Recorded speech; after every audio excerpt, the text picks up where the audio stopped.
जी बेटा जी, अस्सलाम वालेकुम। आज का टॉपिक आप लोगों के लिए past continuous tense. Past continuous को उर्दू में कहते हैं जमाना माजी जारी। इसकी सबसे पहले उर्दू की पहचान समझें, क्योंकि कोई भी आपने अगर इंग्लिश का सेंटेंस सीखना है या टेंस सीखना है तो अपनी मदर लैंग्वेज को लेकर के आप उसको चलते हैं। उर्दू पहचान इसकी ये है, फिक्रे के आखिर में रहा था रही थी रहते आता है। अब हम रहा था और थी के लिए हेल्पिंग वर्ड्स यूज करते हैं कॉन्टिन्यूअस में वाज और वर।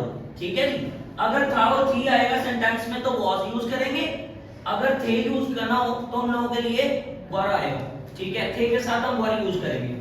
कुछ एग्जांपल्स हैं यहाँ पर, उससे पहले आप फॉर्मूला सीखें। फॉर्मूला इसका ये है कि पहले सब्जेक्ट यूज होता है, उसके बाद हम हेल्पिंग वर्ड यूज करते हैं that differentiate that it is a present, either it is present, past और फ्यूचर।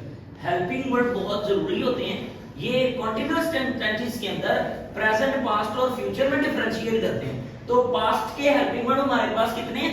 दो, वाज और वर। ये मैंने आपके सामने लिखा, हेल्पिंग वर्ड, फिर फर्स्ट फॉर्म ऑफ वर्ड और ING. First form of word को हम लोग आईएनजी से जब ऐड करते हैं तो ये हमारे पास वर्ब की फोर्थ फॉर्म भी कहलाती है। वर्ब की fourth form is equal to verb की फर्स्ट फॉर्म प्लस आईएनजी। इसको आप लोग ग्रामर में क्या कहते हैं? जेरेंड। क्या कहते हैं बेटा? जेरेंड। यानी कि आप इसमें अगर ये एग्जांपल लेते हैं गो प्लस आईएनजी तो क्या बन गया? गोइंग। ये गोइंग का वर्ड ग्रामर में क्या कहलाता है? जेरेंड कहलाता है। ठीक है, तो हमने यहां पर जेरेंड यूज किया, उसके बाद ऑब्जेक्ट। अब आप फॉरन इस फार्मूला के बाद एग्जांपल्स पे आ गए। ही मिसालें या कि वो तेज दौड़ रहा था।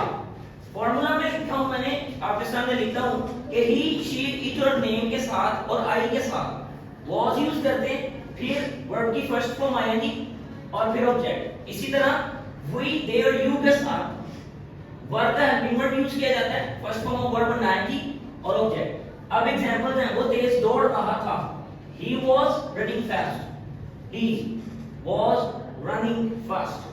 इसको थोड़ा सा सही कर देते हैं ताकि बच्चों को और ज्यादा अच्छा सा नजर आ जाए। Any question if you have you can ask. हाँ जी, समझ आ गई ना सबको? और यार YouTube पर डाउनलोड हो जाते, कोई ऐसी बात नहीं।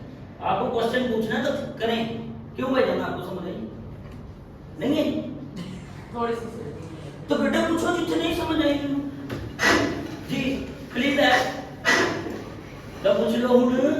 सही वो आखिरी सेंटेंस ये वाला सेंटेंस समझ नहीं आया कि वो सख्त दौड़ रही थी, रो रही थी, वो सख्त रो रही थी। इनको लड़की के सख्त रोने से तकलीफ है जनाब, इनको ये समझ नहीं आ रहा कि वो क्यों रो रही थी। शायद she was weeping bitterly. Bitterly का मतलब होता है सख्त, यानी तेज तेज रोना, चीखे मार मार के रोना, उसको बोला गया। बिटरली का मतलब होता है तल्ख में सख्त।